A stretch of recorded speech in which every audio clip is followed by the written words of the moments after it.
ओम नमः सिद्धेभ्याय जय श्री ओम नमः सिद्धेभ्याय जय श्री ओम नमः सिद्धेभ्याय। मंगलम भगवान वीरो मंगलम गौतमो गणी मंगलम कुंद कुंदाद्यो जैन धर्मोस्तु मंगलम। सर्व मंगल मांगल्यम सर्व कल्याण कारकम प्रधानम सर्वधर्माणां जैनम जयतु शासनम जैनम जयतु शासनम जैनम जयतु शासनम।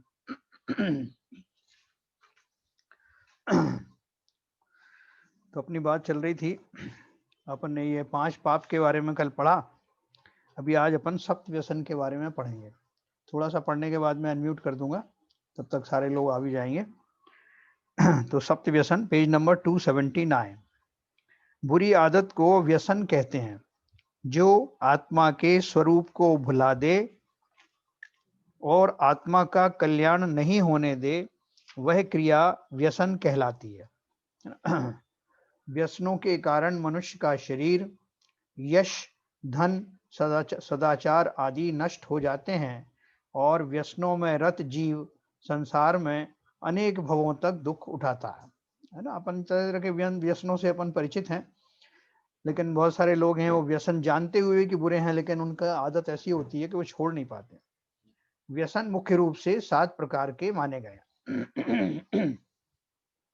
जिनका वर्णन निम्नानुसार है।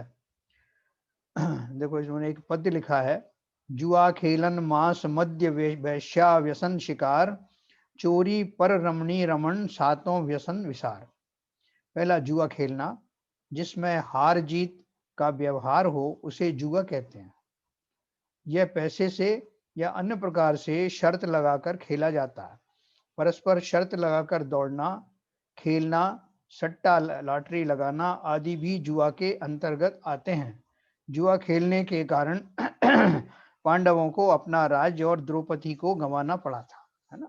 अभी इसमें मैं जो अनम्यूट करूंगा तब आपको ये भी बताऊंगा कि इसमें जो शेयर मार्केट है वो किस कैटेगरी में आता है।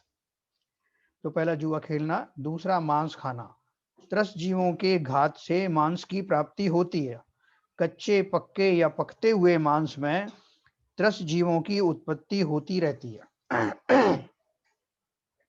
मांस प्राप्त करने में भी जीव हिंसा होती है, अतः मांस का सेवन करना निंदनीय है और इसके खाने वाले दुर्गति में जाते हैं। चमड़े के पात्र में रखा हींग, पानी, तेल, घी का सेवन भी नहीं करना चाहिए। मांस भक्षण के कारण बक नामक राजा भीम के हाथों दुर्गति को प्राप्त होकर मरणोपरांत 7वें नरक में गया। ये प्रसिद्ध कहानी थी ना, जो भीम ने उसको मारा था, बक को।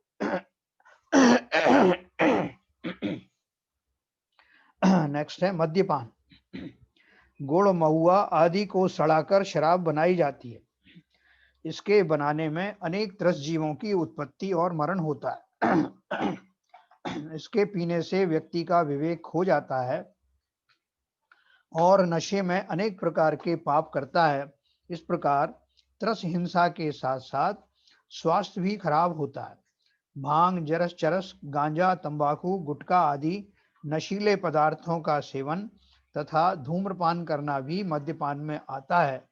मद्यपान करने से नशे से उन्मत्त होकर यदुवंशी राजकुमारों ने दीपायन मुनि पर उपसर्ग किया और मुनि ने क्रोधित होकर राजकुमारों सहित द्वारका नगरी को भस्म कर दिया। मैं आपको अभी अनम्यूट करूंगा।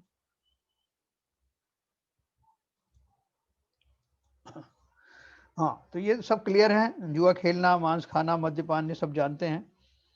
और इसमें जो मैं आपको कह रहा था शेयर मार्केट का, जुआ खेलने में शेयर मार्केट को सब लोग उसमें पार्टिसिपेट करें, सब बताएं अपने अपने हिसाब से कि जो शेयर मार्केट है क्या वो जुआ खेलने में आता है, सभी तरह के शेयर खरीदना या कुछ शेयर खरीदना। सब लोग अपना अपना ओपिनियन बताएं।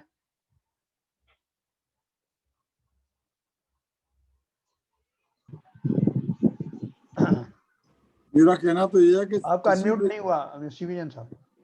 मेरा कहना मैं ये क्या है कह रहा हूँ हाँ हाँ हाँ बोलिए। कि जहाँ तक शेयर मार्केट का सवाल है हाँ और जुआ खेलने का सवाल है या लॉटरी लगाने का सवाल है, हाँ उसमें इंटेंशन तो, भावना तो एक ही है। हाँ बिना किसी अथक परिश्रम के पैसे को कमाना और पैसे को गंवाना, उसमें क्या कहते हैं, पैसे को गंवाना भी होता है। ओके सर उसमें तो बाई एंड लार्ज, एक मिनट सर, आप बोलिए, अभी मुझे कंप्लीट कर लेंगे। हालांकि इस चीज को जो शेयर मार्केट में इन्वॉल्व हैं वो इस तथ्य को इस दृष्टि से लेते हैं कि शेयर मार्केट में शेयर खरीदना, चाहे कुछ खरीदो चाहे सारे खरीदो, उसमें मानसिक मेहनत रहती है, दिमाग की मेहनत रहती है, दिमाग लगाना पड़ता है, सोचना पड़ता है कौन सा शेयर लेना है, कौन सा नहीं लेना है, किसका ट्रेंड चल रहा है, किसका कंपनी की स्टैंडिंग अच्छी है, किसकी नहीं है। बट ओवरऑल उसमें उतार चढ़ाव तो आते हैं और ये उतार चढ़ाव ऐसे आते हैं कि कभी कभी हमें लॉस भी होता है। तो इस दृष्टि से मेरा अपना ओपिनियन है, without prejudice to anybody else thinking और प्रैक्टिस, कि आता तो इसी श्रेणी में है। चलो, और कोई का ओपिनियन बोल रहे हैं? सर इसे ट्रेडिंग करना है, वो एक के मतलब सट्टेबाजी में आएगा। इन्वेस्टमेंट करना एक समझ, जैसे रिलायंस का मैंने एक शेयर खरीदा है 2-3 साल 4 साल के लिए, एक इन्वेस्टमेंट, वो इन्वेस्टमेंट कहलाएगा। और मैं ट्रेड कर रहा हूँ, सब कुछ कर रहा हूँ, मतलब डेली ट्रेड कर रहा हूँ, स्टेप से वीकली या वैसे ट्रेडिंग करूंगा, वो मेरे ख्याल से मेरे हिसाब से जुआ आएगा, उसमें आएगा। देखिए ऐसा है, जहां तक इन्वेस्टमेंट का सवाल है, there are two modes, one is the shares, one is the mutual fund. Mutual fund में भी डेबिट म्यूचुअल फंड है और दूसरे भी म्यूचुअल फंड है जो केवल शेयर मार्केट के बेसिस पे ही म्यूचुअल फंड्स होते हैं, और कुछ म्यूचुअल फंड केवल डेट में हो सकते हैं। चलो इनसे पूछते इस बारे में मेरे ख्याल है अपने संजय सोनी जी। हाँ, मेरा व्यू है सर, जहाँ पे आपके पास में अंडरलाइंग एसेट है and if you are selling that asset then it can not be जुआ। अगर आपके पास कोई चीज ही नहीं है और आप बेच रहे हो, खरीद रहे हो, then that is speculation, that is जुआ। अगर आपका, लेकिन सर ऐसे तो आपने मकान लिया, मकान को ही बेचा, वो भी जुआ ही है ना एक तरह से। उसमें भी इन्वेस्टमेंट करते हैं इस उम्मीद में कि वो तो जहाँ पे आपके पास में अंडरलाइंग एसेट है हाथ में, अगर उसको आप बेच रहे हो, खरीद रहे हो, तो वो जुआ नहीं है। वो कभी तो आप सोच के तो खरीदोगे ना। लेकिन वो तो फिर तो मैं काम क्यों कर रहा हूँ, कभी सोच के ही तो काम कर रहा हूँ ना सर। बाबूजी कुछ आपका ओपिनियन है? मैं भी ये कह रहा था कि जैसे ये संजय जी कह रहे हैं, ये बात कहीं तक चरितार्थ होती है। हम बिना देखो बताएं, ये तरीके अलग अलग हैं पैसा पैदा करने के, लेकिन यह कि जिस पैसे के अंदर जिस पैसा पैदा करने में, जैसे कि अब आपने नौकरी भी करते हैं, आप जैसे बता रहे हैं भाई साहब भी नौकरी करते हैं, तो नौकरी में भी तो आपको कुछ न कुछ देखना ही पड़ता है। ऐसे ही शेयर खरीदने में आपको पूरी दिमाग लगाना पड़ता है दुनिया भर का। तो हालांकि शेयर से जो पैसा आता है वो बिना उसका आता है, मेहनत का आता है, लेकिन उसके बावजूद भी आप पैसा तो लगा रहे हैं ना। तो ये पूरा ट्रेडिंग और पूरा जो सिस्टम है इसका, गवर्नमेंट की पूरी इकोनॉमी है, ये सब इसी पे डिपेंड करती है। तो ये तो मेरे ख्याल से इसमें जुए में नहीं आना चाहिए। बाबूजी पैसा तो आप जुए में भी लगाते हैं, सट्टे में भी लगाते हैं। एक मिनट सब अपना अपना थोड़ा थोड़ा ओपिनियन दें, नहीं तो सब लोगों को मौका नहीं मिलेगा। अच्छा आरपीएन साहब हैं? दिखाई दे रही है, जोड़ी दिखाई दे रही है। मेरा ओपिनियन इतना ही है कि जुआ सट्टा ये सब एक ही फॉर्म है। ट्रेडिंग करना ना ट्रेडिंग करना, इन्वेस्टमेंट भी उसी का हिस्सा है। और जो हम बुजुर्ग लोग इंटरेस्ट यहाँ पे 8.9% है, यहाँ पे 7.8% है, वो भी ध्यान रखते हैं। वो भी एक तरह का सॉर्ट ऑफ तो ब्याज को भी उसी में ले लिया तो ब्याज भी उसी में आ जाती है सर। कहीं ना कहीं लोभ लालच तो रहता है। अच्छा ललित जी, ललित जी हैं? अनम्यूट करिए, पहले अनम्यूट करिए। जैसे अगर हमने इंट्राडे भी किया, सुबह लिया दोपहर तक शाम तक, या इंट्राडे जिसे बोलते हैं, तो उस समय हम टैक्सेस दे रहे हैं एक्चुअली गवर्नमेंट को। ये जो पूरा सिस्टम एक तरह से सट्टा एक अलग चीज है जो कि इलीगल है, कुछ ना कोई गवर्नमेंट को टैक्स नहीं जाता। इसमें जो भी आप ट्रेडिंग करते हैं एक तरह से इसको सट्टे की मेरे ख्याल से कैटेगरी में लाना ठीक नहीं है। आप कुछ भी इन्वेस्ट कर रहे हैं तो अब उसमें रिस्क होता है। ये कौन बोल रहा है यार? बोलो नहीं भैया, आप म्यूट करके बोलिए जिसको बोलना है, जिसको बोलना है म्यूट करके बोले प्लीज, रिक्वेस्ट है, यहाँ डिस्टर्ब न करिए। पदमचंद जी म्यूट कर लीजिए। पदमचंद जी के यहाँ से बहुत ज्यादा प्रॉब्लम आती है। चलो ठीक है, मैंने किया है। हाँ बोलिए ललित जी। तो इसमें इंट्राडे में या जो ट्रेडिंग है उसमें हम टैक्स वगैरह देते हैं एक्चुअली, जो भी ट्रांजैक्शन करेंगे। इवन अगर आप लॉस हो रहा है तो लॉस आपके खाते में जाएगा, पर टैक्स फ्री भी दे रहे हैं आप उसमें। जो ट्रेडिंग का जो टैक्स है, दो टैक्स जाते हैं इसमें। तो एक तरह से ये तो बिजनेस की तरह है, एक तरफ से फेयर बिजनेस है ऐसा। It is a fair business actually. हाँ ठीक है, एक पॉइंट ऑफ व्यू उनका भी हो सकता है। अच्छा साहब, लॉटरी का पैसा मिलता है उसमें भी गवर्नमेंट को टैक्स देना पड़ता है। हाँ, तो लॉटरी में भी कोई प्रॉब्लम नहीं है। गवर्नमेंट लॉटरी निकालती है। तो फिर तो कुछ भी जुए में नहीं आया। नहीं, जैसे सट्टा है, सट्टा गवर्नमेंट नहीं चलाती।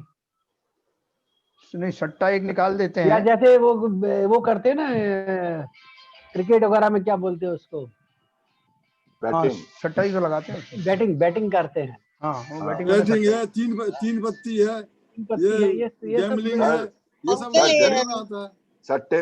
उसकी बैटिंग को लीगलाइज करने के लिए there is a pressure on the government, और वन डे वो भी हो जाएगा। अभी वो तीन पत्ते के लिए भी लोग दिमाग लगाते होंगे, नहीं लगाते? हाँ, दिमाग तो लगता ही बहुत लगता है दिमाग। क्षमा क्या है, साइकिल रीड करते हैं, दिमाग लगता है और पैसा भी लगता है बाबूजी। हाँ एक सेकंड, दिमाग भी लगता है, पैसा भी लगता है लॉटरी में और तीन पत्ती में।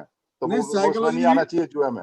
नहीं, फेस रीडिंग भी करनी पड़ती है, साइकोलॉजी देखनी पड़ती है कि इसका पत्ता कौन सा है, इसकी तो जुआ में नहीं आना चाहिए आपकी भाषा में।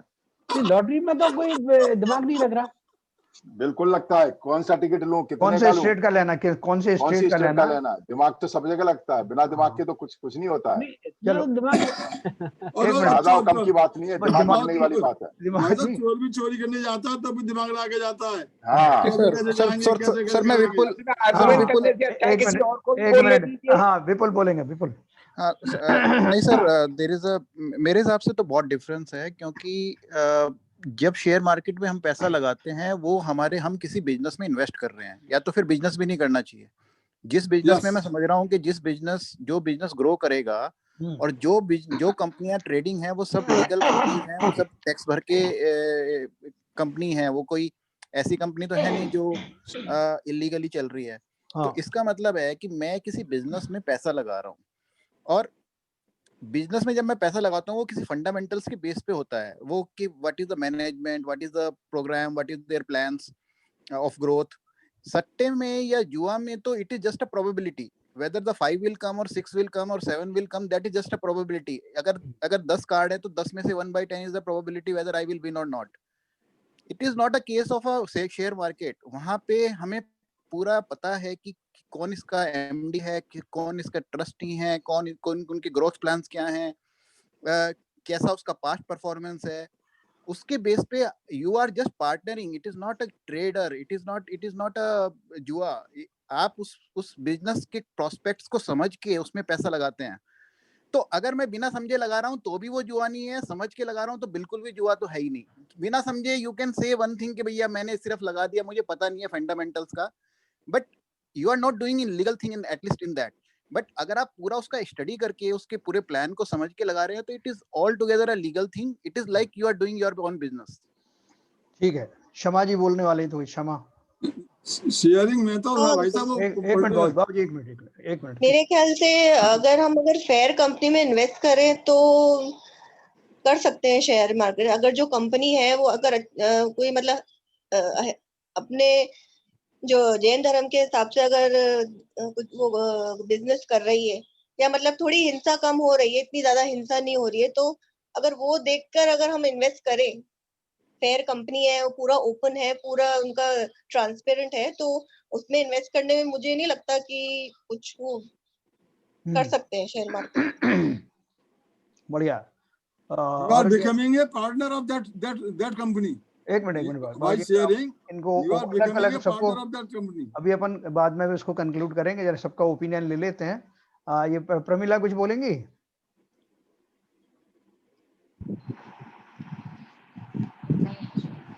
प्रमिला जी? नहीं, अब इसमें सब बोल ही रहे हैं, इसमें कुछ नहीं बोल सकते हैं, सब अपने चलो शैलेंद्र जी बोलिए। तो मेरा कहना ये है कि जैसे यदि हम जैन धर्म के हिसाब से बिजनेस की प्रायोरिटी करें कि उत्तम बिजनेस कौन सा, मध्यम कौन सा, निम्न कौन सा है, तो उस कैटेगरी में तो जैसे ये जो शेयर मार्केट में एक तो इन्वेस्टमेंट है, जैसे लोगों ने बोला कि शेयर खरीद के रख लिए इन्वेस्टमेंट है, वो तो नॉर्मल चीज है। लेकिन जैसे जो स्पेकुलेशन बहुत हो रहा है आपका, जो फ्यूचर्स में कर रहे हैं, तो वो आप उसको मेरे हिसाब से उसको निम्न क्वालिटी का बिजनेस में ला सकते हो, लेकिन उसको जुआ खेलना थोड़ा मेरे हिसाब से थोड़ा वो रहेगा, मेरा मानना है। मीना जी कुछ कहें? मीना जी? ऐसा मेरी दृष्टि में तो ये प्योर जुआ है, और ये बचाने के जो कुछ आप लोग बता रहे हैं सब लोग, तो ये तो वकील के पॉइंट ऑफ व्यू से बता रहे हैं कि जुआ नहीं है, लेकिन मेरी दृष्टि में प्योर जुआ है ये तो। क्यों है आपकी दृष्टि में? हाँ, क्यों ऐसा? अभी क्या है ना, एक हमारा एटा का एक लड़का ऐसी में फंस गया था, उसने सुसाइड कर ली जी। हाँ, तो ये तो बहुत बड़ी बात, अभी की बात है, 8-10 दिन पहले की, जैन समाज का था। हाँ, समझ गया। और दूर की रिश्तेदारी में था, तो इसी में फंस गया और उसने सुसाइड कर लिया। लड़के ने, छोटे छोटे बच्चे हैं उसके। तो इस पॉइंट ऑफ व्यू से इसको बोलेंगे कि अच्छा इन्वेस्टमेंट है, ये तो नहीं है। तो एक ओपिनियन मैं उनका और लूंगा, विनोद बहन जी का, फिर मैं आपको बताऊंगा कि प्रमाण सागर जी ने इस बारे में क्या कहा। विनोद बहन जी जरा बोलो। एक्चुअल में अंकल जी मैंने भी सुना था, लेकिन मेरे को कुछ याद नहीं। उन्होंने अलग अलग पॉइंट ऑफ व्यू से ये किया था कि किस व्यू से ये जुआ है और किस व्यू से इन्वेस्टमेंट है, लेकिन मेरे को अच्छे से कंक्लूजन याद नहीं है, इसलिए मैं कुछ बोली नहीं। मैंने सुना था जब इस पे हुई थी, उन्होंने बताया था क्लियरली, और सुधा सागर महाराज जी ने भी बताया था कि कैसे। नहीं, वो मुझे थोड़ा याद है, वो अपन डिस्कस करेंगे। मेरे को याद नहीं प्रॉपर, लेकिन उन्होंने बताया था। हाँ बहन जी और बताएंगी, विनोद बहन जी।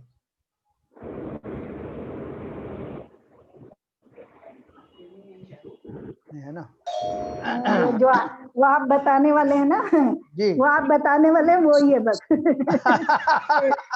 पॉइंट से जुआ है और एक पॉइंट से जुआ नहीं है। बिल्कुल सही है। देखो एक्चुअल में सही है, ये अलग अलग पॉइंट ऑफ व्यू से है वो। क्या है, अभी बिजनेस के तौर तरीके बहुत बदल गए। तो जब ये टेक्स्ट जो लिखा गया था, उस टेक्स्ट में है उन्होंने एक ही देखो उसमें चीज लिखी हुई है बीच में, उसको थोड़ा सा क्रिटिकली समझना। उन्होंने क्या लिखा था कि ये सट्टा लॉटरी खेलना जो है वो किस लिए आते हैं सब में, क्योंकि इनसे आपका जो बीपी है ना बहुत ज्यादा अगर आपका बढ़ता घटता है, जैसे अगर बहुत ज्यादा धन का लॉस हो गया तो लोग जो है एकदम सुसाइड करने के उस पर कगार पे आ जाते हैं, और बहुत ज्यादा धन आता है तो फिर वो इधर उधर फालतू चीजों में इन्वेस्टमेंट करने लगते हैं, उसमें खर्च करते हैं, विषय भोगों में ज्यादा करते हैं। तो उन्होंने यही एक डेफिनेशन बताई है जुए की या सट्टे की, जिसमें बहुत ज्यादा स्पेकुलेशन लगे, इतना स्पेकुलेशन हो कि जीने मरने का सवाल पैदा हो जाए, वो सब जो है जुए की कैटेगरी में आता है। बिल्कुल सही है, बिल्कुल सही है ना। यही सब प्रमाण सागर जी ने भी ऐसे ही बताया था कि उसमें भी शेयर में अगर आप जो खाली इन्वेस्टमेंट के लिए कर रहे हैं सोच समझ के, जैसे अभी ललित जी बोल रहे थे कि कौन उसका जो है सीएमडी है और कौन सा क्या है, सोच समझ करके आप कर रहे हो, तो इट इज लाइक जैसे आप प्रॉपर्टी खरीदते हो। लेकिन अगर आपने जस्ट स्पेकुलेशन किया कि 2 के 4 हो जाएंगे, देखेंगे जो होगा, आपने ये भी नहीं सोचा कि अगर वो इसमें कम हो गया तो आप पे क्या बीतेगी, और आपने अनशन पैसा लगा दिया, तो वो जो आपका जो ब्लड प्रेशर जो बढ़ता है एकदम अचानक, इस नौबत तक आ जाए कि आपको सुसाइड तक करने के भाव बन सकते हैं। तो ऐसे सारे बिजनेस स्पेकुलेशन वाले सब जुए के कैटेगरी। जैन साहब, मैं एक चीज और कहना चाहूंगा इस संदर्भ में जी। देखिए, पूरा share market is a group of various type of businesses. बराबर। ओके, नाउ हम भी आज इंडिपेंडेंटली कोई बिजनेस करना चाहते हैं, तो बिजनेस को हमको चूज करके जो सात्विक बिजनेस है उसको अपने धर्म ने बिजनेस करना बताया है।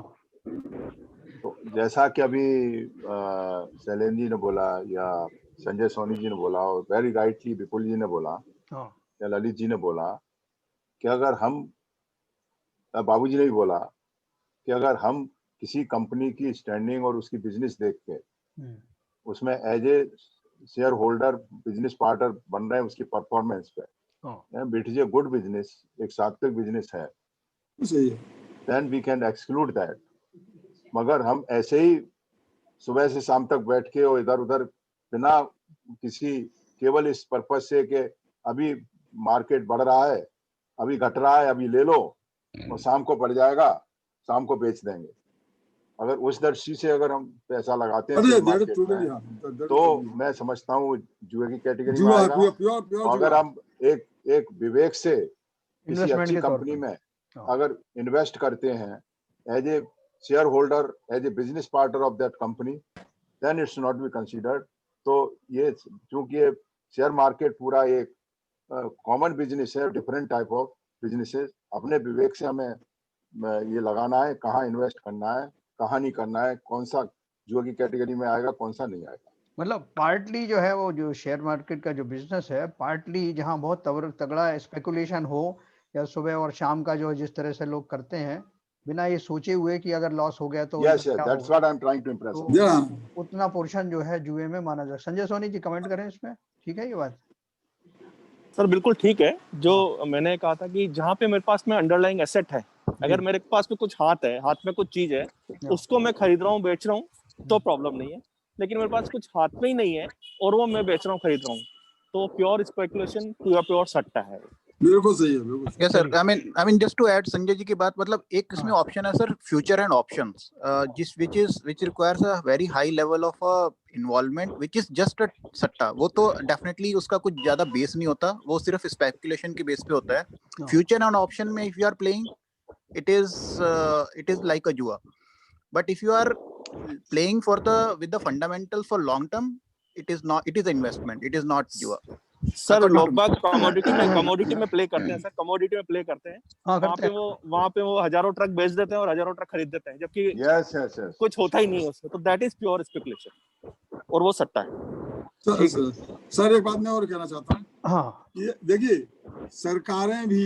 सरकार भी डेवलपमेंट के लिए बड़ी बड़ी स्कीम चलाती हैं, उसमें हायर इंटरेस्ट पर गवर्नमेंट वो पब्लिक से लोन वो लेती हैं, क्या नाम है, पैसा लेती हैं और कोशिश करती हैं कि अधिक से अधिक पैसा हमें मिले उससे पब्लिक से। तो मेरा कहना मतलब ये है कि जब हमारा राष्ट्र, हमारा देश और हमारी जो बिजनेस हैं, जब तक डेवलपमेंट नहीं होंगी तब तक पब्लिकेशन, जब तक ये शेयर वगैरह का नहीं होगा, ये it is A compulsory in economics. सुनो एक बाबूजी एक फंडामेंटल चीज और बताऊं मैं आपको। जी सरकार शराब पे बहुत टैक्स लेती है। हाँ उसको किस कैटेगरी में डालेंगे? वो जस्टिफाइड है क्या? मैंने एक पॉइंट कहा, डेवलपमेंट नहीं, वो डेवलपमेंट के लिए लेती है। स्टेट गवर्नमेंट फेल हो जाएंगी, स्टेट गवर्नमेंट फेल हो जाएंगी। एक मिनट अभी अपन इसको कंक्लूड करते हैं। देखो सिंपल बात यह है कि वो जुआ खेलना मना क्यों किया गया है, उसको व्यसनों में क्यों शामिल किया गया। अगर सब इस तरह के बात अपन उसमें रखते हैं, पॉजिटिव ही रखते हैं, तो जो जुआ खेलना है, जुआ खेलने की बात को मना क्यों किया गया है, क्योंकि और वो कहाँ से हमसे रिलेटेड है, हमारे विचारों से, हमारे जो आत्मिक जो विचार, आत्मिक साधना है, उन सब में बाधा है। तो वो किस अपेक्षा से ये बात कही गई, अपन खाली उतनी बात चर्चा करते हैं कि ऐसे किसी किस्म के बिजनेस जिनमें न केवल दूसरों की हिंसा हो बल्कि स्वयं की हिंसा हो। स्वयं की हिंसा होने का यहाँ जैसे जुआ खेलने में कैसे स्वयं की हिंसा होगी कि अगर उसने इस जाति का कोई व्यवसाय किया है कि जिसमें उसका जो ब्लड प्रेशर ऊपर नीचे फौरन होता है और बहुत हाई जाता है, स्पेकुलेशन जिसमें बहुत ज्यादा है, जिसमें उसको पता नहीं कि वो उसको क्या लैंड करेगा उसमें। अगर जो मामूली जो ट्रेडर होता है उसको कितना फर्क पड़ेगा, बहुत इतना ज्यादा लॉस नहीं होगा कि 1 सेकंड में इतना लॉस हो गया, 1 सेकंड में इतना प्रॉफिट हो गया। तो फ्रीक्वेंटली होने वाले इस तरह के प्रॉफिट लॉस जिनके द्वारा जीव के प्राण संकट में पड़ जाएं, इस तरह का जो बिजनेस है वो जुआ खेलने की कैटेगरी में लाया गया है। और वो इसलिए लाया गया है कि जिससे हम उसके दुष्परिणामों से बच सकें। आपसे वो बिजनेस करने से कोई नहीं रोक रहा, आप कमा सकते हो तो कमाइए, लेकिन अब जैसे युधिष्ठिर ने, वो तो राजा थे ना खुद ही, तो उन्होंने कौन सा जो है समाज के खिलाफ काम किया हुआ, लेकिन फिर भी जब उन्होंने किया जुआ तो खेला ही, उसमें कितने अपने जो प्रिय लोगों का उन्होंने उसको गंवा दिया, दाव पे लगाया। तो खैर वो उस जाति का तो हो सकता है जुआ आजकल नहीं खेलते हो, लेकिन फिर भी एक अपन को विचार रखना है कि इस तरह का ट्रेडिंग ना करें जिससे हमारे बहुत ज्यादा हमारे मनोभावों के ऊपर में, हमारी स्थिति के ऊपर में बहुत ज्यादा आंच आ जाए। बस उसका ध्यान रख करके वो करना है, नहीं तो वो सब जुए में कैटेगरी में आता। अब अपन आगे चलेंगे। जो मांस खाने की बात आ रही थी, तो मांस खाने में तो वैसे तो मैं समझता हूँ कि बाय एंड लार्ज जो जितने यहाँ मौजूद हैं वो तो सब अच्छे से समझते हैं कि मांस खाने के क्या दोष हैं। उसमें एक चीज मैं आपको और ऐड करूंगा कि जो जीवों को मारा जाता है, मारने के बाद में उनके शरीरों में, मारने के बाद ही क्या, जब भी कोई मरता है तो उसके शरीर में अनंत त्रस्त जीव और समूर्छन जीव पैदा होते हैं। वो त्रस्त जीवों के में ही मांस का दोष लगता है, तो वो तुरंत प्रभाव से पैदा होते हैं। और वो चमड़ा जो होता है ना, चमड़ा को तो बोलते हैं कि आप बेग भी कर दीजिए, उसके बेल्ट भी बना दो, चप्पल बना दो, जब वो प्रोसेस होने के बाद भी उसमें अनंत जीव उत्पन्न होते रहते हैं, मरते रहते हैं। तो इसलिए मांसाहार में जो दोष है वो अपन को भलीभांति मालूम होना चाहिए। जो हम गेहूं चावल आदि खाते हैं वो भी एक इंद्रिय जीव के वो है ना, तो कुछ लोग ये भी कहते हैं कि हम वो खा सकते हैं तो ये क्यों नहीं खा सकते, लेकिन एक तो वो एक इंद्रिय जीवों के शरीर को मांस की संज्ञा नहीं दी गई है, पहली बात। दूसरी बात ये कि अपन उनको मारने के भाव से नहीं मारते हैं, खाना है। तीसरा है कि जब वो पक जाते हैं धान्य आदि तभी उनका सेवन करते हैं, और उनमें और ज्यादा जीवों की उत्पत्ति नहीं होती, जबकि मांसाहार सब तरह से इनके विरुद्ध है इन बातों के। नहीं साहब, ये अंडा जो है ना, अंडा का मांसाहार में आएगा कि नहीं? हाँ, मैं वही बात कर रहा था अभी। जो अंडा है, अंडे को बहुत सारे लोग बोलते हैं कि ये मांसाहार में नहीं आता। तो क्यों नहीं आता उनके हिसाब से? क्योंकि उन्हें कोई वो जीव दिखाई नहीं देता बाहर से, इसलिए वो बोलते हैं। और उनकी लोलुपता इतनी है कि उसको जस्टिफाई करने पे तुले रहते हैं, तो इसलिए वो उनके हिसाब से वो बताते हैं। और फिर बोलेंगे अंडा भी दो तरह का होता है, कि फर्टिलाइज होता है और सिंथेटिक होता है, तरह तरह की उसमें बताते हैं। लेकिन अंडे के अंदर में जो वो पीला पीला जो तत्व होता है वो जीव ही होता है लिक्विड फॉर्म में। हम सब भी लिक्विड फॉर्म में पहले रहते हैं, उसके बाद में सॉलिडिफिकेशन होता है, जो अपन पर्याप्तियों में पढ़ने वाले हैं। इसलिए हर प्रकार से अंडा जो है वो मांसाहार ही है, पंचेंद्रीय जीव का जो है मांसाहार है। और मुर्गी का भाव तो उसमें लगे हुए हैं। मुर्गी का भाव तो यही है कि मेरा बच्चा है, वो भी है, उसके अंदर वाली मुर्गी है। मुर्गी का भाव तो यही है जब बच्चा नहीं हो उसका, लेकिन वो तो उसी तरीके से उसको कर रही है। नहीं, वो तो करेगी ना। तो उसके अंदर में जो चूजा होता बनने वाला होता है वो भी लिक्विड फॉर्म में है, वही सॉलिडिफाई होता है। तो एनीवे, किसी तरह से भी अंडे का जो सेवन जो है वो जस्टिफाइड नहीं किया जा सकता, मांसाहार में ही आएगा। उसके बाद मद्यपान में अपन बात कर रहे थे कि मद्यपान भी तरह तरह से होता है। मतलब जो डायरेक्ट शराब बनती वो तो अपन जानते हैं उसको, लेकिन अनजाने में बहुत सारी चीजें, बहुत सारी कोल्ड ड्रिंक्स ऐसे होते हैं, उनमें लिखा है कि अल्कोहल इतने परसेंटेज है, उतने परसेंटेज है। अल्कोहल में अनंत जीव होते हैं इसलिए, और उसमें थोड़ा सा नशा आदि भी होता है, इसलिए वो मद्यपान की कैटेगरी में आता है। जो हमारी सोचने की बुद्धि के ऊपर में कंट्रोल कर लेता है, उसको हावी हो जाता है, वो सब जो है नशे वाली सभी वस्तुएं वर्जित हैं। इसमें जो गुड़ और दही अपन मिला के खाते हैं, कई बार तो अनजाने में खाते हैं, लोगों को मालूम नहीं, गुड़ और दही मिलाने से शराब बन जाती है। ऐसी बहुत सारी चीजें हैं, मैं आपको उनकी 63 जो वो क्रियाएं बताऊंगा क्रिया कोश की बाद में, जिसमें कौन कौन सी चीजें अभक्ष हैं। 22 तरह के अभक्ष इसमें भी अपन पढ़ने वाले हैं, और वो मैं आपको क्रिया कोश में से और विस्तार से बताऊंगा कभी। जैन साहब, इसमें दही में बूरा डालकर खाते हैं, वो गुड़ की कैटेगरी में ही आएगा? हाँ, मैंने अभी कल ही पढ़ा था कि जो ये रामदेव जी बोल रहे थे कि वो जो मीठा अपन डालते हैं उसमें और कहीं भी लिखा है इसमें, वो समूर्छन जीव पैदा हो जाते हैं उसमें।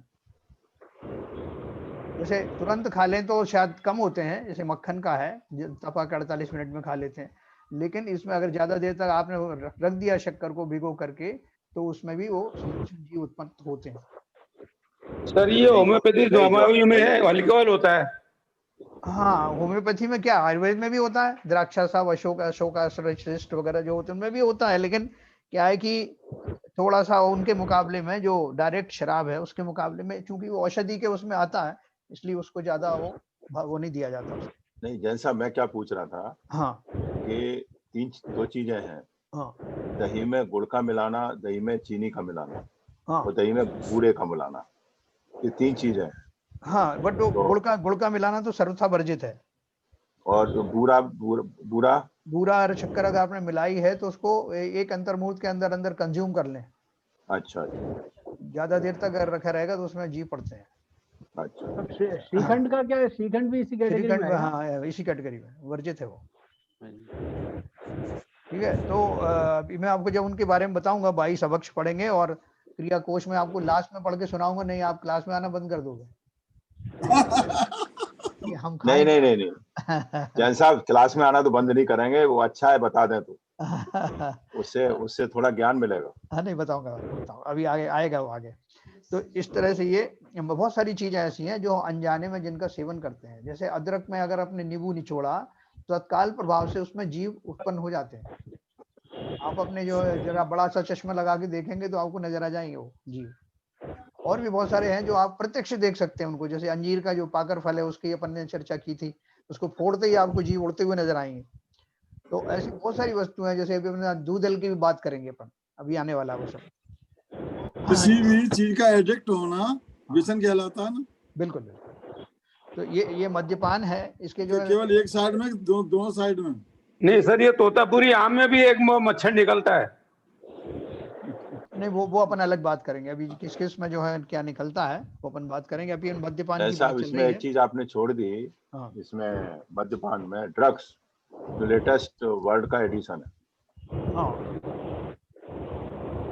वो नशे में आएगा ना, कोकीन वगैरह जो है। हाँ, वो बिल्कुल आएगा। वो नशे की जितनी भी चीजें हैं वो सारी, देखो मद्यपान नशा लिखा है ना उन्होंने, नशीले पदार्थ लिख दिया। नशीले पदार्थ लिख दिया। सर मुझे एक बात कहनी है इस बारे में, इजाजत दे तो। चाय की कहोगे आप और क्या कहोगे? नहीं, चाय की नहीं कहेंगे हम। चाय कॉफी नहीं, हम चाय क्यों कहेंगे भाई? चाय हम चाय तो आपने छोड़ दी ना, इसलिए आप कहोगे कि ये नशा है। अरे वो नहीं वो सुबह लाना था नहीं। मैं सिर्फ ये बात कह रहा था जी कि जो ये मद्यपान जो है, कोई भी चीज जो नशे के लिए ली जाए, जिसमें आप ये चाहें कि मैं पीने के बाद में अपने को भूल जाऊं या किसी उसमें ख्वाबों में चला जाऊं, ये भाव करके पीना एक ड्रग्स के रूप में, मतलब आई मीन टू से ये भाव से कि मेरी बीमारी दूर हो जाए या किसी को ये बीमारी दूर हो जाए या ये परेशानियां दूर हो जाए, उस बात से। तो ये मेरा मैं आपसे ये पूछना चाहता हूँ, मेरा जिज्ञासा ये है कि क्या दोनों एक ही कैटेगरी में आएगा? नहीं आएंगे। क्योंकि देखो बहुत सारी जो वस्तुएं ऐसी होती हैं, जैसे अफीम है, अफीम को जो है वैद्य भी देते हैं, लेकिन उसकी क्वांटिटी जो है वो कितनी कम क्वांटिटी देना होती है, उसमें मिला के औषधि के रूप में देते हैं। बहुत सारी ऐसी वस्तुएं हैं जो वैसे आप पियो उसके तो एडिक्ट हो जाओगे। अभी देखो हमारे यहाँ वो रावत भाटा में एक मंदिर था, उसमें वैद्य हम लोग ये चलाते थे, क्या बोलते हैं इसकी, आयुर्वेदिक दवाइयाँ। तो उस स्टोर में कुछ ऐसे अशोकारिष्ट टाइप की कुछ और औषधि रखी थी जो काफी महंगी वाली थी, जिसमें बहुत अल्कोहल था। तो एक चोर जो है शटर तोड़ के घुसा और उसने वो गटागट, उसका लक्ष्य वो था कि उसमें उसको नशा आता था, बहुत द्राक्षा सब टाइप की कोई चीज थी, और उसने 8-10 जो है बोतल एक साथ पी गया और वहीं वो बेहोश भी हो गया, उसी में पड़ा रहा। सवेरे लोगों ने उसको निकाला बाहर, जो चोर रंगे हाथ पकड़ा गया। वही औषधि जो है इतनी नशीली थी वो कि उसके कारण ही वो पकड़ा गया।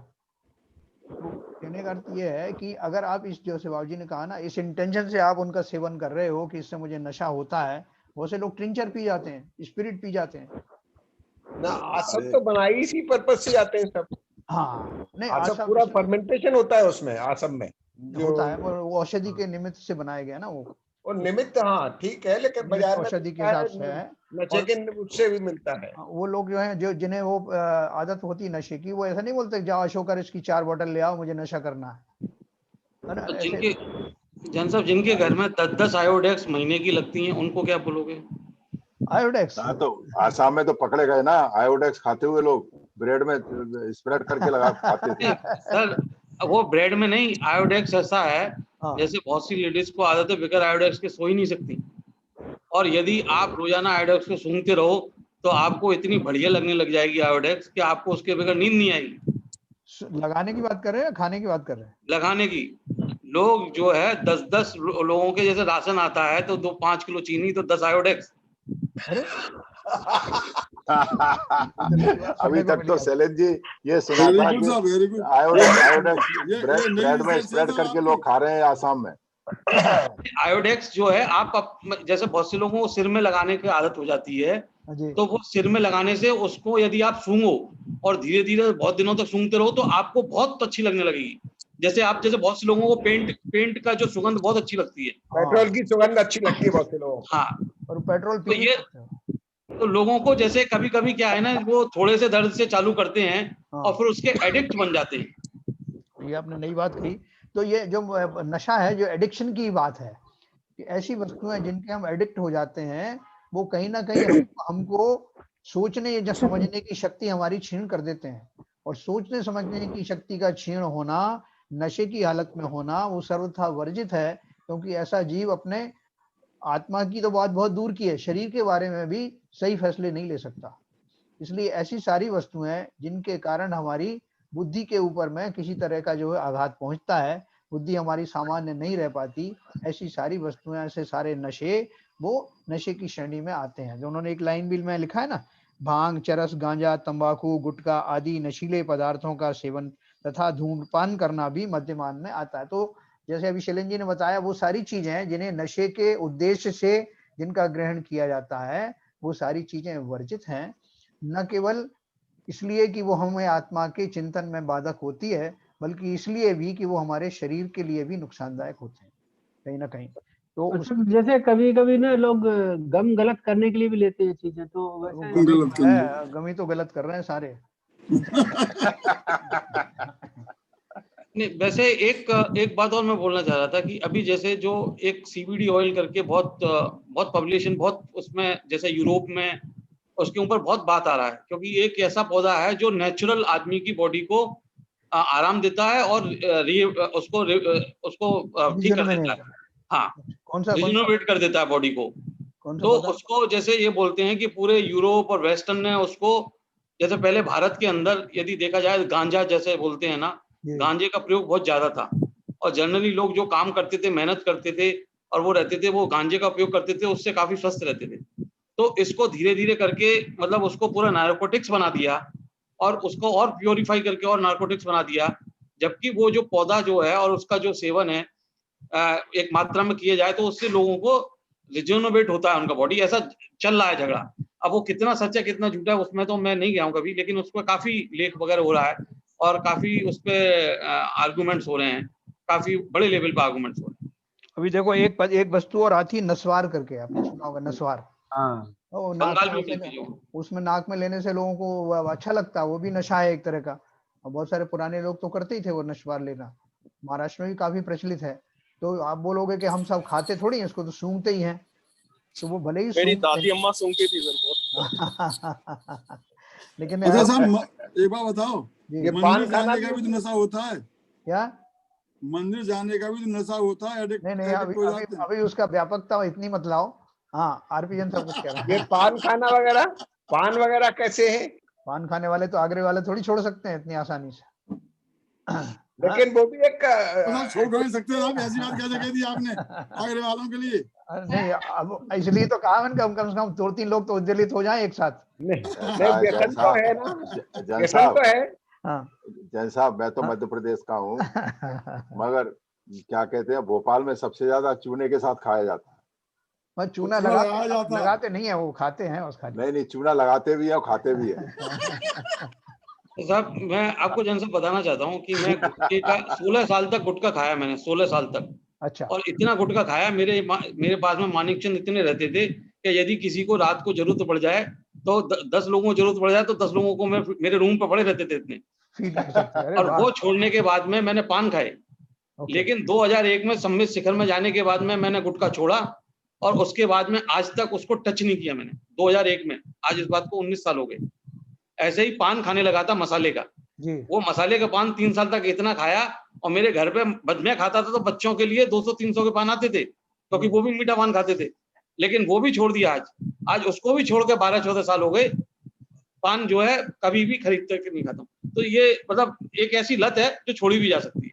दूसरा खिला दे तो खा लोगे। काफी एक्सपेरिमेंट किए आपने तो। नहीं, वो दूसरे खिलाने में फिर थोड़े पराश्रित हो जाते हैं ना, तो अब इसलिए कई बार छूट जाता होगा, ऐसा है उसका विषय। मैं आगरा का हूँ मैं तो रहने वाला, तो जब मैं ऑफिस में खाता था तो एक हमारे जो वाइस प्रेसिडेंट थे, तो उन्होंने मेरे को बोला कि देखो तुम्हारा 800 रुपए का इंक्रीमेंट हुआ है, बोला 1000 का और हो जाएगा। तो मैंने कहा सब कैसे होगा? बोला कल से गुटखा बंद कर दो। तो मतलब उनको सबको मालूम था कि हम ऑफिस में, तो काफी लोगों ने कोशिश की हम लोगों पे, और वास्तव में एक बार ऐसा लगने लगा कि जब मीटिंगों में बैठे रहते थे तो बड़ा ग्लानि सी महसूस होती थी। तो फिर ये सोचा गया कि छोड़ा जाए इसको, तो 2001 में स्वामी शिखर में छोड़ा था। चलन जी, अगर आप आगरे किया तो एक बार बताइए, कमला नगर में जब शिवसागर जी महाराज आए थे, गुटखा के बारे में उन्होंने बताया था कि छिपकली की वो सब उसमें बंधी हुई है, उस समय कितने लोगों ने गुटखा छोड़ा था? अब वो मेरे बाद में आया, मेरे को तो छोड़ के 40 साल हो गए, आगरा छोड़ के। अच्छा, अभी शैलन जी आपका रिटायरमेंट कितनी दूर है? 5 साल है बाकी अभी। अच्छा, ओके। 55 ईयर्स। देखो, मैं एक बात और बताएं, बहुत अच्छा इनका एक्सपीरियंस है, अच्छा से एक्सप्लेन किया। मद्यपान जो है, जैसे वो मद उत्पन्न करते हैं, मद बोलते हैं ना, मद, ऐसे भोजन में भी बहुत सारी ऐसी चीजें होती हैं जिनको खाते ही आपको नशा आता है, एकदम आदमी झूमने लगता है, नींद आने लगती है। तो जिन्हें तीव्र नींद से बचना होता है, उनको बताते हैं कि उनका भोजन किस प्रकार का होना चाहिए, और इस सात्विक भोजन होना चाहिए। जैसे अपने 4 तरह के है ना, वो राजसी, तामसी और ये इस तरह के, तो वो भोजन से भी बहुत इस तरह के जो है मद्य का जैसा बनता है, जिससे मति उसकी भ्रष्ट होती है आदमी की खान पान से। और इसके अलावा जो अपन मद बोलते हैं ना, पूजा मद, आपका जो है रूप मद, ज्ञान मद है, पैसा धन मद आदि, ऐश्वर्य मद है, ये सारे मद भी वैसे ही काम करते हैं। क्योंकि आदमी की जो बुद्धि है ना, अल्टीमेटली ऐसा नहीं कि खाने पीने से ही हो रही है, इस तरह का जो चिंतन है जिसकी वजह से आपका जो सामान्य चिंतन ना हो पाए, जो आत्मा को विकारी बना दे, आत्मा को अपनी दिशा में ना सोचने दे, इस तरह की सारी वस्तुएं और सारे चिंतन वर्जनीय हैं। तो इसलिए मद्यपान के साथ साथ ये भी लगा रहना कि भाई शराब तो मैंने नहीं पीता, इसका ही मुझे नशा आ जाए।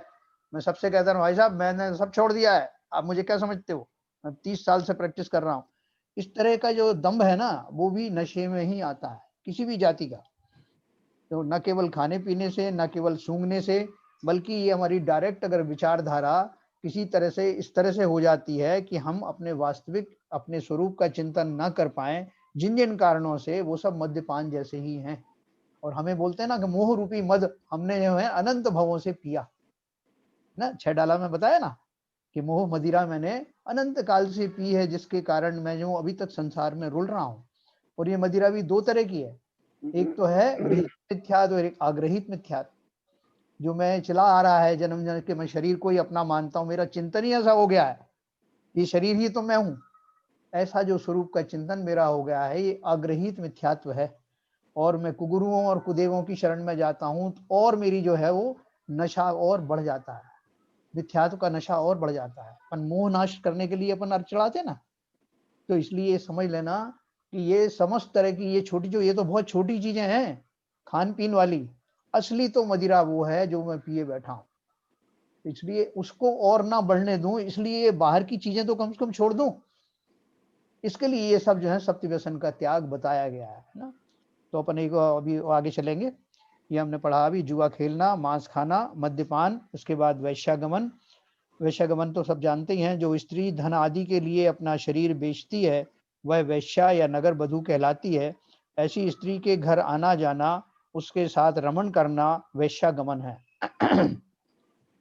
नाच गाने देखने के लिए भी उसके घर नहीं जाना चाहिए। बंगाल में बहुत चलता है कि भाई हम तो खाली नाच देखने जा रहे हैं।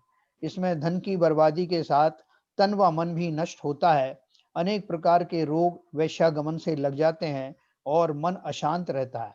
इस व्यसन के कारण करोड़पति सेठ चारुदत्त दरिद्री बन गया और महान कष्टों को प्राप्त हुआ। हमारे यहाँ चारुदत्त की कथा बहुत प्रसिद्ध है, भी आप पढ़ना, ये प्रतिमानियों की कहानियों में, बहुत प्रसिद्ध कहानियों में आती है। उसके बाद है शिकार करना। अपना शौक पूरा करने हेतु अथवा अपनी जीव के स्वाद हेतु निरपराध पशु पक्षी आदि की अकारण हत्या करना शिकार कहलाता है। लकड़ी पत्थर आदि के बने घोड़े हाथी आदि का छेदन भेदन भी नहीं करना चाहिए। इस व्यसन के कारण राजा ब्रह्मदत्त ने मुनिराज पर उपसर्ग किया और परिणाम स्वरूप कुष्ठी बनकर जलकर मर गया और 7वें नरक में गया। देखो आजकल बहुत सारे बच्चों के गेम्स आ गए हैं इस तरह के कि वो उसमें से आता है और वो उसको वो राक्षस को मारते हैं, या कोई जो पशु है उसका जो उसके ऊपर गोली चलाते हैं, वो मर गया तो आपको स्कोर हो जाता है। इस तरह के बहुत सारे गेम्स हैं हिंसा प्रधान। तो उनसे बचने के लिए कुछ लोगों ने ऐसे गेम बनाए हैं जैनियों ने, जिसमें इस तरह की चीजों को रिप्लेस किया गया है। तो उन्होंने कोई ट्रेन में जा रहा है तो उसमें चढ़ना वरना बच्चों के मनोरंजन के लिए बनाया है।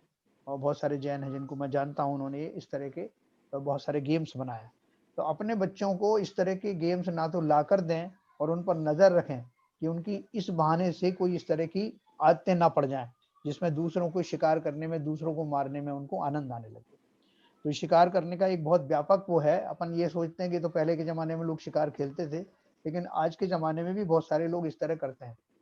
भोपाल वगैरह में देखा मैंने, वो तीतर और बटेर की लड़ाई कराते हैं, या जो है इस तरह का जो केरला में वो होता है ना, जो सांडों का जो किस्सा जली कुट्टू क्या है, इस तरह के बहुत सारे गेम्स हैं जिनमें कि जानवरों को आहत होते देख करके लोग उसमें आनंद महसूस करते हैं। वो सब जली कुट्टी, वो सब इसी कैटेगरी में आता है। तो अगर उस कैटेगरी को अपने हिसाब से और व्यापक करके देखना, ये सब चीजें तो लिखी नहीं जा सकती कि जिन में भी जीवों में होने वाले, जीवों पर होने वाले अत्याचार में मुझे खुशी मिलती है, उन्हें देख करके मैं आनंदित होता हूँ, वो सब शिकार की कैटेगरी में आते हैं। ये सर शादी ब्याह के अंदर जैसे लौकी का जो है वो शेर बना देंगे या कुछ बना करके और सलाद के ऊपर रखते हैं। हाँ, वो उसी शेप में वो मछली बना दिया या कुछ मछली बना दिया या कुछ भी बना दिया। हाँ, वो बिल्कुल वो वर्जित है वो सब। जैन साहब, आज तमिलनाडु में जली कुट्टी खेला गया है, राहुल गांधी गए हुए हैं देखने। हाँ, देखा मैंने, न्यूज में देखा। एक और मैं इसमें ऐड करना चाहता था सर। हाँ बोले। I don't know how many of you will agree. हम लोग 25-50 साल पहले जब दिवाली का मौसम वो आता था, उसमें जो है ऐसी मिठाइयाँ आती थी शुगर की बनी हुई, अलग अलग शेप में होती थी, हाथी घोड़े इस शेप में थी, और दिवाली पे खासकर आती थी। खिलौने कहलाते। हाँ, वो बिल्कुल वर्जित है, 100% वो वर्जित है। खिलौने आपने देखा होगा, एक कहानी अपने आती है मुर्गे की बलि। बहुत सारे लोग मुर्गे आटे का मुर्गा बना करके उसकी बलि देते हैं, उसके रिप्लेस करके। उसमें भी उतना ही दोष बताया शास्त्रों में जितना साक्षात मुर्गे को मारने में, क्योंकि हमारे भाव उस शेप में आ जाते हैं। तो इसलिए ऐसी सारी वस्तुएं, ऐसे सारे खेल, यानी जो अब जो अपन खा रहे हैं, क्या खा रहे हो, बच्चे से पूछे, ऐसा मुर्गा खा रहा हूँ, शक्कर का बना हुआ मुर्गा खा रहा हूँ। तो वो जो वचन से भी कहना, उस तरह के भाव उत्पन्न करना, उसमें बराबर दोष लगता है ना। इसलिए वो ना तो इस तरह की चीजें खाना है और ना इस तरह के जो है बच्चों को बात करने देना है। तो मुझे मुर्गा खाने में मजा आ रहा है, ये तुम्हारा दूसरी टॉफी है, दूसरे शेप में है, उसमें कम आ रहा है। ये सब चीजें और भी बहुत बड़ी कैटेगरी है जिसमें शिकार में ये सारी चीजें आती हैं। पशुओं के ऊपर में देखो, ये सारा जो है अपन इस कैटेगरी में ही डाल सकते हैं। जैसे लिपस्टिक है, कोई महिलाओं से क्षमा करके याचना के साथ बता रहा हूँ, लिपस्टिक में बहुत सारे जानवरों का खून होता है। जो सिंथेटिक जो है वो जो बनती है ना, और वो अपन को मालूम भी नहीं पड़ता कौन सी सिंथेटिक कौन सी नहीं है। लेकिन वो जो हिंसा प्रधान है, अपने विदेशों में भी उन्होंने कर दिया ना, वो क्रूएल्टी वाली जो सब चीजें रिप्लेस कर दी हैं। जानवरों का रिप्लेस, जो जानवरों का हनन होता है, अवश्य होता है। चमड़े के जूते हैं या आपके जो इस तरह सौंदर्य प्रसाधन है, वो सस्ते पड़ते हैं उनको, और वो सस्ते जानवरों के काम लोग करते हैं। टूथपेस्ट बनते हैं बहुत सारे, उनमें जो हड्डियां होती हैं जानवरों की। आज कितनी सारी चीजें, एक जानवर को मारने जाते हैं वहां पे उनके वो लगे रहते हैं पहले से, जो अपना ये होती है ना, वधशालाएं होती हैं जहाँ पे उनका वो करते हैं, वध करते हैं पशुओं का। वहां से उनका हड्डियों का ग्राहक अलग है, मांस के ग्राहक अलग हैं, खून के ग्राहक अलग हैं, सुंदर प्रसाधन बनाने वाले सब पहले से बुक रहते हैं। और हम क्या चीज खा रहे हैं, क्या सेवन कर रहे हैं, जाने अनजाने में हम सब उस शिकार के नाम का जो व्यसन है उसके दोषी हैं। बहुत सारी कैटेगरीज हैं। सिल्क की साड़ियां पहनते हैं, तब तो बस सब जैन लोग तो समझ गए सब, उसमें कितनी हिंसा होती है। ऐसे सारे जिसमें हम डायरेक्ट हिंसा नहीं भी करते हैं, तब भी वो सब हिंसा की कैटेगरी में इसी तरह से आते हैं। पदम चंद जी का बार बार जो है बातचीत शुरू हो जाती है। चलो, तो ये इस तरह हमने शिकार करने के बारे में पढ़ा। ये सेमी सिल्क के बारे में क्वेश्चन आया सर। हाँ, देखो ये तो थोड़ा अपना विवेक से लगाने की बात है। जरूरी नहीं कि हर चीज शास्त्र में लिखी जाए। अपन को अगर कहीं से लगता है, जैसे वो साबूदाने की बात भी चलती है, ये साबूदाना दो तरह का होता है, एक सिंथेटिक होता है और एक शकरकंद को सुखा करके और उसको बड़े बड़े कुंड में डाल देते हैं, उनमें जीव पड़ जाते हैं, फिर उनकी गोलियां बनाते हैं। ऐसा कई जगह आपने पढ़ा होगा। तो ऐसी जहां अगर आपको किसी तरह का कंफ्यूजन आए, वहां उस चीज को ही छोड़ देना है। साहब ये इस तरह की होगी कि इस तरह की होगी, छोड़ ही दिया। ऐसे सिल्क है, सेमी सिल्क है कि फलाना सिल्क है, अपने को मालूम है कि इसमें दोष है, हो सकता है, छोड़ दिया, नाम से छोड़ दो, है ना। तो उसमें कोई आपको वो विकल्प नहीं आएगा। जैसे आपने गोभी छोड़ दिया, अब किसी ने बोला वो गोभी आपने जब छोड़ा था उस समय आप वहां फूल गोभी के पास खड़े हुए थे, तो आप पत्ता गोभी तो खाएंगे ना आप। तो क्या होगा, जैसे वास्तव में उसका राग नहीं बोला कि मैंने गोभी नाम से छोड़ा है, जितनी तरह के गोभी होंगे सब छोड़ दिए। ऐसी दृढ़ता हमारे अंदर होना चाहिए, तो ये विकल्प नहीं आएंगे कि सेमी सिल्क है या सिंथेटिक साबूदाना खा रहा हूं या फलाना छोड़ दिया, जिसमें कोई विकल्प ही नहीं रखना, किसी को एक्सप्लेनेशन देने की जरूरत नहीं। क्योंकि ये हमारी वास्तव में कितनी राग बुद्धि है, उसको छुड़ाने के लिए कहा जा रहा है। जीवों को बचाने की बात तो सेकेंडरी है, पहले तो अपने जो राग भाव हैं उनको तो मैं दूर करूं, उनके कारण ही तो ये सब मैं करता हूँ, शिकार करता हूँ, मद्यमांस पीता हूँ, ये सब उसी के लिए करता हूँ। इसलिए सबसे पहले अपने विकारों पर, अपने रागों के ऊपर अगर आपने कंट्रोल कर लिया तो इस तरह के जो हमें विकल्प आएंगे नहीं। तो चलिए आगे चलेंगे। चोरी करना लास्ट पढ़ेंगे अपन। बिना दिए किसी की वस्तु को लेना।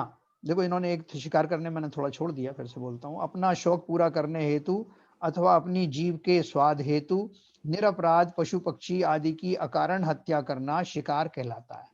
लकड़ी पत्थर आदि के बने घोड़े हाथी आदि का छेदन वेदन भी नहीं करना चाहिए। इस व्यसन के कारण राजा ब्रह्मदत्त ने मुनिराज पर उपसर्ग किया और परिणाम स्वरूप कुष्ठी बनकर जलकर मर गया और 7वें नरक में गया। छठवां है चोरी करना।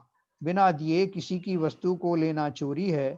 किसी की पड़ी हुई अथवा एकांत में रखी हुई वस्तु को लेना भी चोरी में आता है। चोरी करने वाले व्यक्ति का कोई विश्वास नहीं करता है।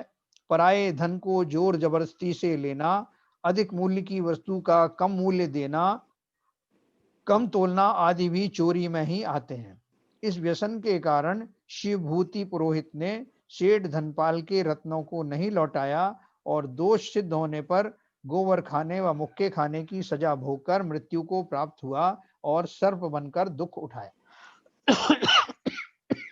देखो इसमें एक और चीज है, जैसे आपके पास में कोई ऐसे लोग काम करते हैं जो जैसे कोई कॉन्ट्रैक्टर है या कोई और काम करने वाला है और आप कोई अधिकारी हैं, तो वो अधिकारी से आपने आपने उस कॉन्ट्रैक्टर से कुछ काम करवाया अपने घर के लिए या पर्सनल यूज के लिए करवाया, तो वो उसने आपसे एकदम नॉमिनल रेट पे आपने उसको दे दिया।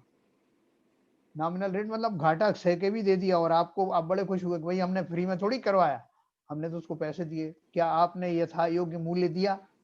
नहीं दिया। हमने अपने पद का दुरुपयोग किया क्या? बिल्कुल किया।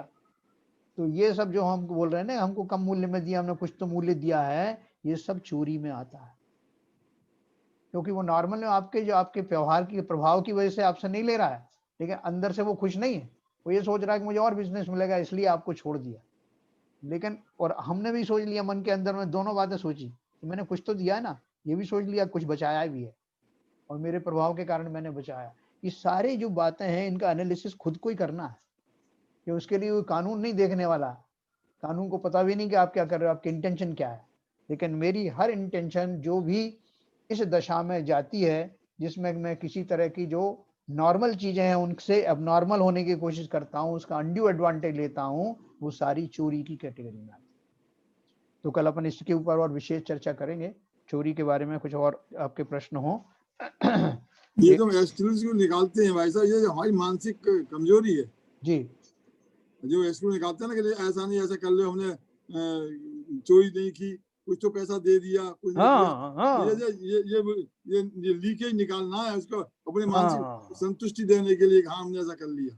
वो देखो ना, उनको ये ना अब्दुल कलाम जी को उनको कुछ दे रहे थे तो वो बहुत पीछे पड़े, तो उसने कहा कि पैसा लोगे तो लूंगा। हाँ, राष्ट्रपति हो तो आपको फ्री में दे रहा हूँ, नहीं चलेगा, और बिल्कुल जो एग्जैक्ट मार्केट प्राइस है वही दूंगा, आपकी मर्जी आए तो लेना, नहीं तो मत, नहीं मैं नहीं लूंगा। ऐसा इतना दृढ़। और मोदी को तो जो मिलता है वो सब आगे यहाँ पे हाँ देखो ऐसे लोग कर देता है, वो तो उनके अंदर तो कहीं चोरी का भाव ही नहीं है। हाँ, क्या लेके जाऊं इस पद के लिए। बिल्कुल बिल्कुल सही कह रहे हैं। तो ऐसा जो उत्कृष्ट भाव, लास्ट और पढ़ देता हूँ, टाइम है अपने पास। 7वां, पर स्त्री गमन, अपनी विवाहिता स्त्री के अतिरिक्त अन्य किसी के साथ रमण करना पर स्त्री गमन है। पर स्त्री के साथ अकेले में वार्ता भी नहीं करनी चाहिए और ना उस पर कुदृष्टि डालनी चाहिए। इस व्यसन के कारण रावण का कुल सहित नाश हुआ और वह तीसरे नरक में गया। या इसमें मैं थोड़ा सा एक करेक्शन करूंगा कि जैसे आपकी जो बुजुर्ग महिलाएं हैं या जो ऐसी महिलाएं जो धार्मिक, जिनसे आपकी चर्चा वगैरह हो रही है, तो वो इस कैटेगरी में नहीं आती। अकेले में बात करने का अर्थ है कि राग पूर्वक जो है इस तरह की बातें नहीं करना। और दूसरी बात, इसमें जैसे टीवी और सिनेमा अपन देखते हैं ना, तो टीवी और सिनेमा में आने वाले जो दृश्य हैं, तरह तरह की उसमें अभिनेत्रियां हैं, अभिनेता हैं, तो उनके प्रति जाने अनजाने में जो हमारे विकारी भाव हो जाते हैं, वो उनसे सीधा परिस्त्री गमन का दोष लगता है। क्योंकि उस जाति के ही भाव आते हैं, उस जाति के भाव आने के बाद में वो उस तरह के भाव आने का नाम ही तो परिस्त्री गमन है, और क्या। तो इस तरह के, उस तरह के भाव ना आए, इसलिए कोशिश तो यही करना कि जिन लोगों की तो उम्र हो गई, कम से कम वो तो पिक्चर देखना छोड़ ही दें। मतलब वैसा गमन और परिस्त्री गमन में क्या अंतर है? हाँ, फर्क है उसमें। देखो वैश्या गमन तो जो है, वैश्याएं तो जो है वो अपरिणीत होती हैं, उनको कोई किसी ने उनका परिणय नहीं किया हुआ है, और वो तो उनके खुलेआम जो है मंडी जैसी है उनका। लेकिन जो परिस्त्री हैं, जो आपको किसी और की पत्नी है मान लो, तो वो किसी और की पत्नी है, आपने उनके साथ में जो इस तरह के भाव रखे, तो वो उसको पति को मालूम पड़ेगा, तो उसके पिता को मालूम पड़ेगा, तो उसको कितनी तकलीफ होगी, कितना उन्हें दुख होगा। तो वो उसकी जो नाम से जो आपके, और राग भी हमारा जो है ना, जो स्वस्त्री के प्रति जितना राग होता है, परिस्त्री को प्रति उससे ज्यादा होता है। तो ये जो सब जो राग हैं, इस तरह से उनकी कैटेगरी है, विस्तार से दी हुई है, वहां से आप जान लेना, और बहुत विस्तार से दी हुई है। आजकल तो बहुत अच्छी अच्छी पुस्तकें हमारे ब्रह्मचर्य के ऊपर में जो पब्लिश हुई हैं, वो आप देख करके समझ लेना उसमें। लेकिन मेरा कहना ये है कि जहां तक हो, जो अश्लील पिक्चर हैं, अश्लील जो दृश्य हैं, वो तो अवॉइड करना ही करना है। उसके अलावा भी जो ऐसी जो पिक्चरें हैं जिनमें जो है, जो इस तरह के जो प्रणय के दृश्य ज्यादा हैं, उनको अवॉइड करने की कोशिश करें, क्योंकि एकदम 100% तो प्रैक्टिकली आजकल पॉसिबल नहीं है। सीरियल्स में भी इस तरह की चीजें आती है, लेकिन ये इस कैटेगरी में आती है, इस बात का ध्यान रखते हुए जब हम उन्हें देखेंगे तो हम थोड़े कॉशियस हो जाएंगे। और ये जो कर्मबंध होता है, ये आपको किसी कोई आपके ऊपर लगाएगा नहीं कि साहब आपने देखा इसलिए आपको ये सजा सुनाई जाती है। ये आपको अपने आप ही समझना है, इनका बंध अवश्य होता है, और कई कई भवों में उनका जो है हमको उसका जो फल भोगना पड़ता है। तो इस तरह से हमारे प्रभाव, जिन जिन चीजों में हमारे भाव बिगड़ने की संभावना हो, ऐसी चीजों को हमको अवॉइड करना चाहिए, क्योंकि उनका फल मुझे ही भोगना है। तो इस प्रकार हमने 7 व्यसन के बारे में आज पढ़ा, और ये तो सभी किताबों में आपको विस्तार से मिल जाएगा, ये किताब भी सबके पास है। कल अपन पढ़ेंगे अभक्ष के बारे में, जिन जिन की जो शंका है कि कितनी तरह के अभक्ष होते हैं, 22 तरह के अभक्ष भी हम पढ़ेंगे, और उसके अलावा और भी जो जनरल कैटेगरी है उसके बारे में कल अपने विस्तार से पढ़ेंगे। तो समय हो गया है, जिनवाणी स्तुति करें।